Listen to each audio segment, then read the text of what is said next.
Hi folks, well I've finally got round to replacing the leaking radiator on the CBR.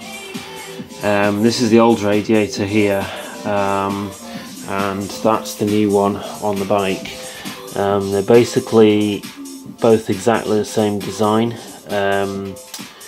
both Honda Blackbird radiators. That one, the one that was leaking, this one here, was from a company called Alloy Works Australia, and the new one's from a company called USA Classic or something like that. Both off eBay. I suspect they're probably both made by the same company and just branded differently because they're pretty much identical.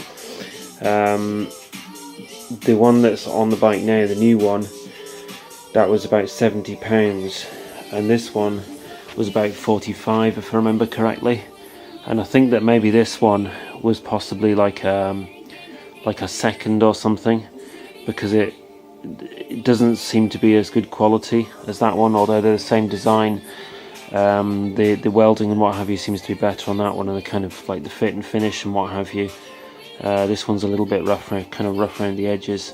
But anyway, the reason that it was actually replaced is that this one was leaking from the I don't know what the proper name for this is. It's like the pipe that connects the hose to the expansion tank. So like the hose comes out here and goes to the expansion tank.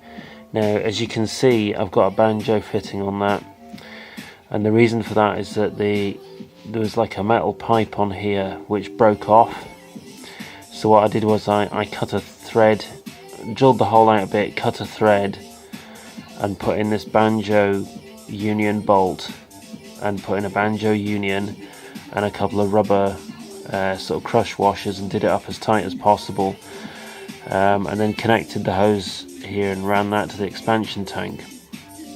And it kind of worked well enough to use the bike, but the problem is it always leaked. It was constantly kind of trickling from there, or kind of dripping anyway, but wasn't leaking a huge quantity, but it was enough that I had to kind of top the radiator up every week.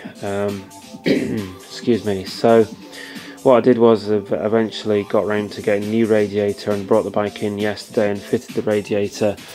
And while I was at it, I also fitted a new O-ring in the water pump, because the water pump was also leaking antifreeze a little bit, and it doesn't actually appear, I don't think it's actually leaking at all now. It seems to, I think that's kind of worked. I don't see any leakage there. Excuse me.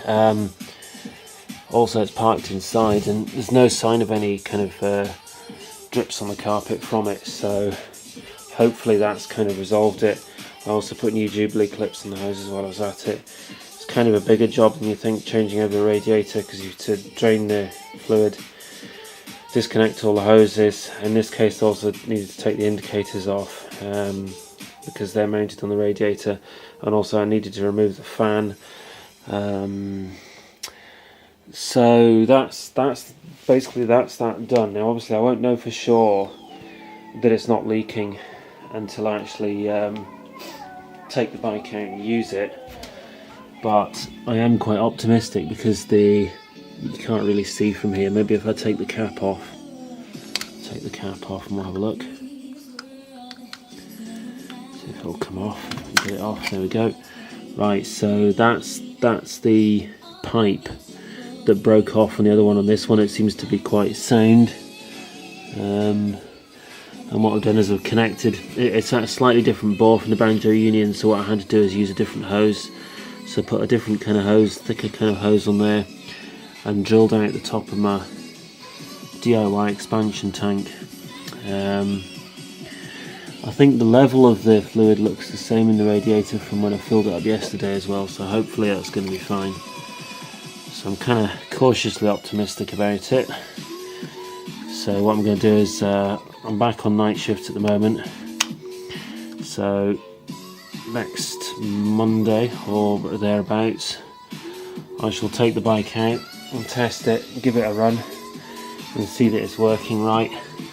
It should hopefully pull fluid from the expansion tank, push fluid to the expansion tank when it heats up, and pull it back. when it cools down, which is what it's supposed to do. Obviously what it was doing before with the leakers, it would be pushing out fluid when it's heating up and then pulling in air when it's cooling down, and maybe a bit of fluid from the tank. The level in the tank did go up and down a bit, you can actually see it there, and it did fluctuate a bit, so to some extent it was working, but because it was pulling in air as well, it wasn't really working properly, you know. So hopefully that's resolved that issue. I'm going to do a few other bits and pieces on the bike while it's inside. But that's that, so I'm quite pleased with that, quite glad I got that done. It's another little job out of the way, so that's great. I probably will be putting up at least another video about the bike this week, so look out for those, and thanks very much for watching.